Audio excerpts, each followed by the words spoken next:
Ay, so good morning. So ito nga palang kasama ko si Ma'am. Ano nga pong pangalan niyo, Ma'am? Si Owens. Ma'am Owens. Ano, so ano si Ma'am, taga Silang, Tagaytay. Ay, Dasma pa rin to? Dasma.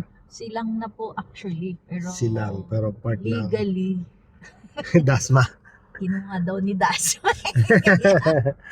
Ayan. So, ano nga pala yung expect mong matutunan ngayon, Ma'am? So, pagdating sa driving experience, nakakapag-drive ka na ba sa highway? Hindi, matagal na hong hindi. Matagal na pero ilang years na bago Sobrang tagal po. sobrang tagal na. So Basta dati motor ang aking dream. nagmumotor ka. Mas maganda nagmumotor na. Mga ilang years po kayo nagmaneho no dati? Dati po, O dire-diretso ba driving mo noon? Hindi naman. noon po, nung ako'y bata-bata pa. Okay, nagdadrive ka na sa highway dati nung bata-bata pa kayo. Apo. Tapos Okay. na-stop po ako ng mga more than 20 years. Okay. So kaya pa ibabalik lang natin yung knowledge mo dati, ano? Hopefully po. Kayang. Hopefully. So madali lang yan si automatic transmission sa sakyan ni Ma'am na Oo. Wigo. Kasi So madali manual lang. po yun noong Oo. araw. So madali na yan na. Tapos nung natuto akong magmotor, Oo. ayoko na hong humawak ng sasakyan. Bakit naman? Nasanay na ho ako sa motor. Mas naging komportable ka na. Mas naging komportable Oo. ako sa motor. Kaso Pero lang pag ho, natutunan mo to ngayon, pag naibalik mo uli yung knowledge mo sa driving, sigurado matutuwa ka na dito.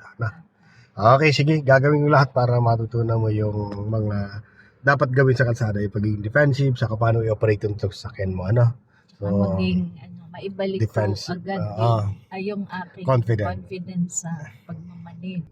sige, apakang brake mo. Sige. Yan, then lagyan mo sa drive. Yan, ganun ang automatic transmission. Nakalagay sa drive na. Okay. So stop. Then go. Yan, diretso lang. So sundan mo lang yung lane na yan. Very good, ma'am. Yan. Ko-correct mo lang yung uso ng sakyan mo doon. Hanggang dumiretso. Pag dumiretso na, pantay mo ng manibela mo. Okay, then go. So may humps. So bagalan mo lang. So i-maintain mo lang yung bilis mo. Hanggang lagpas ka lang sa humps. Very good. Sa harapan, tapos yung side na to sa kaliwa at kanan. Yan lagi ang babantayan mo lang. Itong kaliwang side at kanan side, tapos unahan. Titinan mo yan kung sisikip ang kaliwa o kanan. Sa umpisa, kala mo lagi masikip yan. So lapitan mo lang lapitan. Ganyan, lumalapit ka sa kaliwa, dali mo siya ng konting kanan. Pag okay na, gitna mo agad. Basta pag tanda mo lagi mo, pag kinabig po natin ng manibela pa kaliwa, expect mo na pupunta sa kaliwa yon. Yun ang bantayan mo, yung pagpunta sa kaliwa, pag malapit na, balik mo naman pa kanan, iiyanan mo naman siya, Okay? Ilalagay mo sa gitna, pag okay na yan. Pag ganun din, pag kumabig ko sa kanan, so expect mo na lagi pa kanan din yan. So tingin doon sa unahan, tapos yung side, itong ale, tapos yung jeep, ay yung kotse, tingnan mo kung sasabit ang gusto na sakyan mo, saka yung side mirror. Tingnan mo side mirror, malayo. So ibig sabihin yung side mirror, hindi na masasabit. Pag tinitingnan po natin yung side mirror, ma'am, ang tingnan mo dyan, yung pinaka side mirror, wag kang titingin sa salamin. Titingnan mo yung pinaka side mirror kung sasabit yung sakyan. Ito, kakanan tayo. Signal ka po muna ng kanan. Yan. So dito sa pagkanan, kailangan ipasok mo natin yung uso ng sakyan dito sa papasukan mo. Okay, ganyan pumapasok na. So kabig ka ng konti lang muna kasi may nakaparada dito. Then dagdagan mo lang pa ng konti.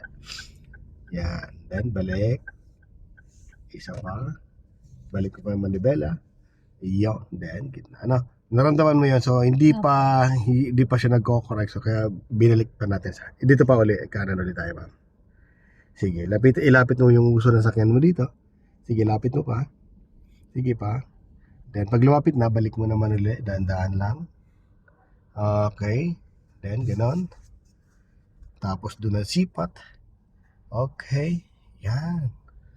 Nakikit na. Okay. Ito lang. Pakaramdaman lang naman yan, So, kagaya nitong nasa kanan side mo. pakiramdaman mo kung pupunta dito sa side ng dadaanan mo, no? Again, di sa kaliwang side mo, tinan mo yan, kagaya na, naglilipat sila papunta sa lane mo. Kagaya niyan. Okay? Tanggalin mo pa mo sa gas, iposisyon mo na agad sa brake. Then, apak-apak ka ng konting brake hanggang sa ikaw ay huminto kasi pahinto na yung nasa unahan mo. Pero wag mo muna ipo-full stop kasi medyo malayo pa. Ngayon yan, ano? Yan, lapit-lapit. Hanggang sa makalapit ka sa kanya. Then, hanggang mawala lang yung gulong nung nasa unahan mo. Pag wala na yung gulong, doon ka na may stop. O, ganun lang po yan. No? Ay, Diyos ko Okay. Lord. So, nakita mo yung traffic light, ma'am? 9 seconds, 7, 6, 5, ano? So, mag-ready ka na dyan, ano? So, tinan mo yung reaction lang muna nitong nasa unahan mo. Pag nag-react na yan, go ka na rin. Yan lang, ano? Tapos, nasa loob ka lang dapat ng lane mo. Yan, maintain mo lang yan. Okay mo. Yan, bantayan mo lang nasa kaliwa. Baka pumunta din sa dadaanan mo. Bantayan mo rin ito nagagaling sa kanan. Titinan mo yung mga signal nila, no? Pag nag-signal yung mga papunta dyan sa dadaanan mo, mag-minor ka na kagad. Pagbigyan mo na, ano? Okay, susunod ka sa pulang sakyan. Dagdag ka ng gas. Pag medyo malayo sa unahan mo, dagdagan mo ng gas mo. Nasa pedestrian lane, tingin ka sa kabilang lane. O, dagdagan ng gas. Huminto naman siya. Dagdagan mo gas mo. Yan. Papakaramdaman mo lang, siyempre, pag mga ganon, kuliliban kung pupunta doon sa dadaanan mo. Yan. Nakita mo yung daming nagliliban na naliban, kaliwat kanan, mga tricycle, saka yung ano. So malayo pa, tanggal ang gas. Magme-minor naman yan. Once ang gas kasi natin, di ba, nakakapa ka sa gas. Pag tinanggal mo yung gas mo, magme-maintain lang po yung bilis yan at pabagal na. Maintain, saka pabagal yung takbo niyan. So ibig sabihin, pag gusto pala mag-minor, tanggalin mo yung gas mo. Minor na yan, magme-minor na yan. Yung takbo mo, magbabagal na.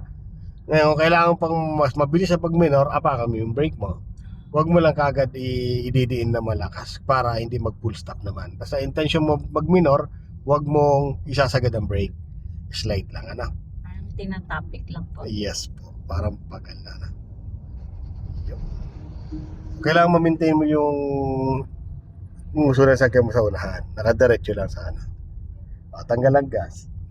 Medyo lumalapit ka sa kanya. Then, tapik-tapik ka ng brake. Konti lang. O, umangat na ulit sila. Apa ka naman gas ngayon. Sundan mo lang yan. Ang nasa unahan mo, yung van na yan. Yan ang babantayan mo yung van. Tapos, ito nasa kaliwa mo. Tapos, nasa kanan mo ito. Yan, yung dalawang yan. Ha? Ayan. So, 18 yung traffic light. Diretso lang. Isa pang babantayan mo dyan, ma'am, yung gulong nung kasalubong mo o katabi mong sakyan kung pumapasok dito sa lane mo. Kagaya nito nasa kanan mo, ayan. Pag pumasok ang gulong niya sa lane mo, so sisigip kayo, ayan, nasa unahan mo, pumasok na. Diba? So pag alam mo na yon kasi pa pwedeng abutan mo yan. Dagdag ka ng gas kasi naka-green naman tayo. Pag naka-green po yung traffic light, ibig sabihin naka-go tayo. Diba? Pag nagdilaw, mag-slow down ka na, ready to stop ka. Yan. Maintain lang po yung lane. Diretso lang po.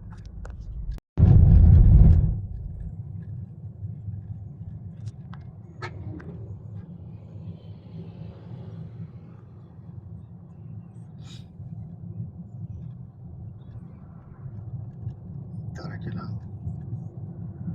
Tingin ka sa pinakadulong kaliwa, pinakadulong kanan. Pag mabilis kasi yung sasakyan natin, kailangan konting galaw or alam mong gagalaw pa lang yung tao o sakyan mula sa kaliwa, pinakadulong kaliwa o kanan, alam mo na kagad yung anong yun, kung possible na dumaan or mag-cross doon sa pupuntahan mo, ano.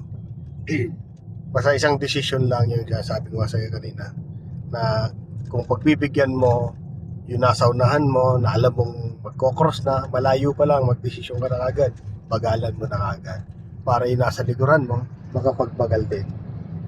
Kasi mahirap talaga yung mamyo kung kailan malapit na sa magpepreno kasi pagbibigyan mo na sa unahan mo. Yung nasa likuran natin, walang chance yun kundi bumangga. Lalo na kung mabilis ang takbuhan nyo. Kagaya niyan, may motor. Dito pa lang, pwede ka na magbagal, dahan-dahan. Pero di mo kailangan mag-full stop. Tanggalin mo lang paa mo sa gas, magbabagal yan. Then kaunti lang yung brake, slide lang. Kasi malayo naman eh. Ganun po yan. Okay? dagdag ka ngayon ng gas, medyo malayo na sa unahan mo. Sige lang. Sa yung attention mo lang nandyan sa lane na yan. Yung kasalubong mo, tinan mo lang yung gulong malayo pa, tinan mo yung gulong kung papunta dito sa lane mo. Itong nasa unahan mo, tinan mo, nakasampay yung dalawang gulong sa lane mo. No? So, ibig sabihin, masikip kayo. Pag wala na siya dyan sa lane mo at tumalis naman siya, dagdag ka naman. So, possible, pumasok talaga yan. Kasi tinitingnan niya yung nasa unahan. Jeep kasi nasa unahan eh. Pahinto-hinto. Ayan o. Ayan o. Ayan o. Dito tumingin ka na sa kanan. Okay, mayroon sakyan dito. So, no choice. So, hintayin mo na yan na mag-stop ka na dyan. Kasi di ka pwede mag-change ng lane dito. Kasi may truck, no? Ayan. Gapang ka lang. Sunod ka na sa kanya. Gapang lang, Mabaga lang. So, susunod, medyo pag malayo pa at alam mong kagaya nun, ba? So, pwede ka mag-change ng lane. Pero lagi kang ready. Dapat, pag nasa lane ka dito, nandito ka sa lane na ito, lagi ka nakasulyap dito sa kanang mirror. Lagi mo susulyapan yung kanang mirror mo. Para kung may nakahinto doon sa unahan mo, pwede ka makapag-change ng lane kung wala sa sakyan. Malayo yung sakyan magkapahin mo lang. Yan, yung dilaw. Diretso ka lang. Go ka lang. Ilawan mo lang yan. Go. Yan. Kailangan malayo pa na ilawan mo na kagad yun. Para alam niya na hindi mo kaya siyang pagbigyan. Medyo mabilis yung dating mo. Okay? So yun, babasahin pa naman yung galaw mo noon. Binabasa niya pa naman. Pag nabasa niya kasi na medyo magbagal ka na, diretso talaga yon. Pero pag nabasa niya yung galaw mo na mabilis ka, hindi yung diretso. So kaya yung sabi ko din sa'yo, alam mong pa-entry na siya, malayo pa, ilawan mo na. O kaya malayo pa, pa-entry na siya, pagbibigyan mo siya, yun, mag-minor ka na kagad. Isang decision lang, alin doon sa dalawa, isa lang. Hindi pwedeng pa-iba-ibang kailan pagbibigyan, hindi pala. O hindi pagbibigyan, tapos bigla pagbibigyan. So, alanganin yung mga ganong galawan. Okay? Ayan, diretso lang. Pero habang ako'y nag-aano pa lang po, beginner pa nga po, ayos lang din po ako na naandito lang. Pwede kang naka-position dito sa kanan, pero sabi ko nga sa'yo, pag nandiyan ka sa kanan, lagi may nakahinto dyan. Yeah. So at least dito diretso lang. So pag ang sakyan sa likod mo ay nailaw sa'yo, ibig sabihin nangihinga siya ng lane ng kalsada, so pwede kang mag-change ang lane. So, o kaya, para hindi ka nakakaabala, pag alam mo yung nasa unahan medyo malayo, change ka na kagad ng lane. Ayun, liliko ng kaliwa yan. Dapat dito ka na agad nakatingin, diretso lang po, gas ka lang. Gas ka lang. Okay? Yan, diretso lang. Kasi malayo naman. So, yun sasabi ko sa'yo, di ba? Yung pakaliwa na yon, yung tricycle na yun, may dalang buko. So, dapat nakasulyap ka na kagad dito. Aalamin mo na kagad yung galaw dito sa kanan, kung pwede o hindi. Kasi titignan mo, kung halimbawa mayroon, hindi pwede. Susunod ka lang sa buko na yun na makaalis siya. Ngayon, makita mo, may pagkakataon, malayo pa, naka-change ka na agad ng lane.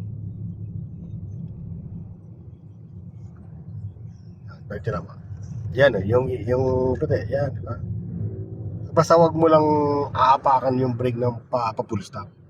Malayo pa, slight lang. Gas ka ngayon kasi lumalayo naman yung sakyan. Medyo malayo sa iyo. Yan, malayo. Libre na yung kalsada mo. So, bantayan mo lang yung nasa unahan mo, nasa kanan at nasa kaliwa. Lalay sa brake. Kasi yung bigla pumasok, di ba? Yung mga ganong alangan yung pasok.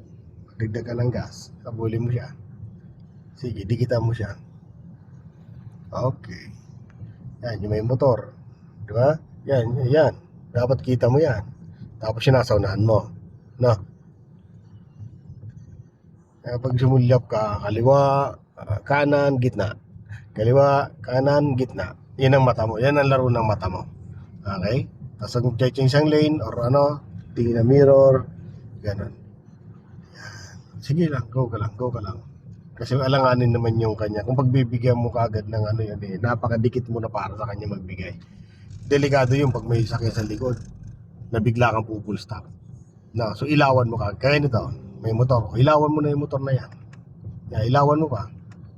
Di ba? So hindi siya diretso kasi inilawan mo. So alalay ka na sa brake ngayon. Alalay ka na sa brake. Dito tayo. Alalay pa sa brake para hindi mo abutan yung nasa unahan mo. Papagalin mo na. No? Maganda yung ganong style, yung malayo ka, napapabagal mo na yung sakyan mo. Huwag mong ugaliin yung kung kailan malapit sa kamamemre, no? Marami na dadaling ganon. Madami na disgrasya yung mga ganong driver. Napakadelikado, no? Yan mga professional yan. Kung malapit ka sa kamamemre, no? Hindi mo naman kasi hawak yung sitwasyon, eh.